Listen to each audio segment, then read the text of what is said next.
آذنه وضعيف وحنا سبب مسكح ذينا سيدو شقيس أو مسكح ذينا وحج عيش هاي أبال مرينا دقدقة وحا أي تقانو أين ربطا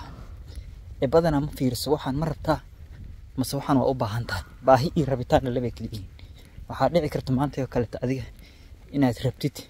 macmacaan inaad gadatid laakiin se uma baahnin macmacaankan baahi kuma hayso oo cunto caafimaad leh ama macnaha guriga kugu sugayso oo maasha Allah ka horeyso waan taas waxa u baahan tahay baahi ahaan in dharag ahaan ku dharginayso jirkaagan caafimaad ahaan uu wax ka faa'iidayo laakiin se macmacaankan naftaada rabtaa waana taqaana maadaama dhadhankiisi horeeto weli maskaxdaada ka dhex guuxayo oo aad rabtid macaankaas mar kaleeto inaad dhadhamisid oo maadaama maskaxdaada maxaa la dhihi jiray hormoonada dopamine ka yiraahdo ay soo deynayso oo kule haye dhadhankaaba artay ku yac macmacaankan iyo iska fakanin cuntada caafimaadka qabto oo guriga joogta aydan u jeedaa ina gaaraysid in kale ilaaha og marka dhibaatadan haysto waxa waaye taas waaye oo abaal marinada degdega ee maskaxdeena ku degdegtaa oo badana laga yaabo mustaqbalkeena inaysan faa'iido aysan u lahayn laakiin se hadeer maadaama nafteena iyo maskaxdeena nagu riixayaan maxaa la dhihi jiray in aan waxaan qaadano hadeer oo aan diidno waxa wanaagsan oo dheefta ku jirto oo na sugaayo ilaa ay mustaqbalka inaan sugno adi waxyaabahaas ka soo qaad ama hadeer cuntada tusaale u soo qaadano jirkaaga caafimaadka meeshuu ka helay ahayd ama wax barashadii oo kale ka soo qaad ama waxa kale ka soo qaadaa maxaa la dhihi jiray aadanaha waxa loo keenay dunidan inuu ilaahay caabudo nolol maalmeedkiisana dabcan uu shaqeysto laakiin se haddaan nolol maalmeedkii xaraan ku raadisid ka waran caabudaadi macnaha iska iloodid ka wahsatid intii riista ee ka war waxyaabihii laga xaaraantinimeeyay sida qofka kaleeto oo adiga ajnabi ka in aad jirkiisa taataabatid ama isla jiifatiin ayadan sidoo kale waa laga xaaraantinimeeyay laakiin marka guursatiin waa idin baneey oo macnaha markaas oo kaleeto waxay idin tahay xalaal marka ma sugi kartid laakiin qofkii aadanaha ahay maskaxdiisa iyo naftiisa laguma karo sug qofkan intuu xalaal shaqaaga noqonayo kadib ma arkino maasha Allah isku tagiina isla joogiina ajraaba ka helaysiin waaba cibaadaba wixii ka soo dhaxbaxan wixii lagu ma tilmaamayo wax aan meher ku dhalan ceeb iyo fadeexad iyo cuqdad iyo ma arkino xumaana kama qaadaysiin waxa waay farxad ka qaadaysiin waan idin dabaaldegaa sharafna walahaana ilmahaas marka laakiinse qofka aadanaha laga rabaa inuu kala doorto asaga ma waxaan doortaa nimcadan fiican oo mustaqbalka laakiinse abaalmarinteeda ay dambayso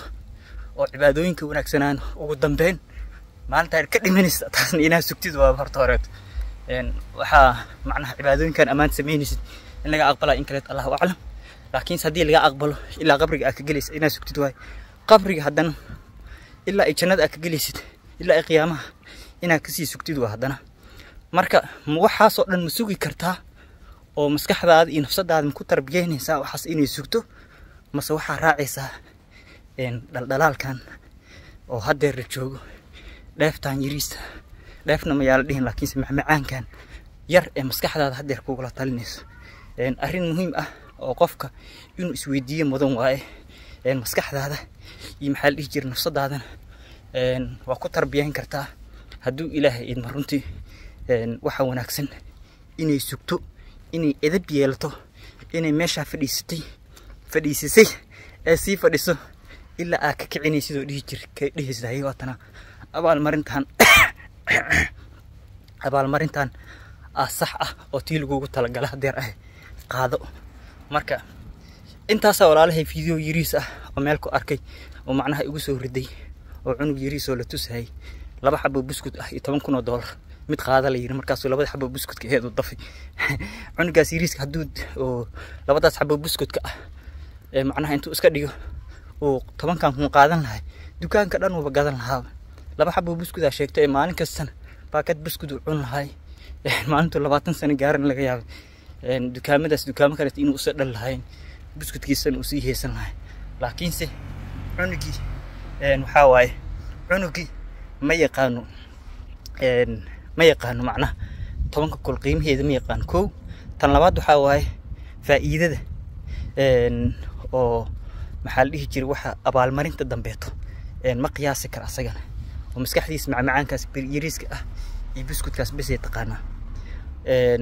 tan kaleeto oo ah waxa waaye hadeer 10 kan kor haduu qaato intuu dukaanka ka aadayo waqti qaadanaysa mugta bal fiiri abaalmarinta degdeg ah iyo abaalmarinta dib dhacday inta ay isku jiraan 10 kaas kun haduu qaato intuu dukaanka u sii socdo bas ka xigto buskudkaas oo badan inuu gato laakiin se nafsadiisa iyo maskaxdiisa waxay kula talinayaan hadeer labadan xabo agyaal inuu qaato markuu macmacaanka dhamaad hawdi wax yariis kadib uu soo laabana wuxuu leeyahay allah 10 kun ma qaadan karaa hadeer markale ma idoorsiin kartaa ama uu ka shalaayna macnaha ma u qaadan waayo leeyahay fadlan marka walaalkay ama walaashayda qaaliga ahay u fiirso maskaxdaada iyo naftaada waxyaabaha yar yar ee kugu la talinayso oo hadda la jooga ah iyo wax hadaa sugtid oo dib dhigtid faa'iidada labadooda meeshay ku jirtaa markastana waxa hubaa yaa dhihin waxay u badan tahay in faa'iidada ay ku jirto marka sugtid oo wixii aad u dadaashid aad u dhibtootid aad dib dhigtid wadada xalaash ah la sugtid ama aad tarbiyada fiicneedna al raadsadoo ilaahay idmo aad iyo aad aan kaga mahad celinaa inta ay dhigeysanayeen wadada anoo soo socda ma arkin waxa irbal ku tuuro haduu ilaahay idmo salaamu alaykum balanteen waa raadsan reeb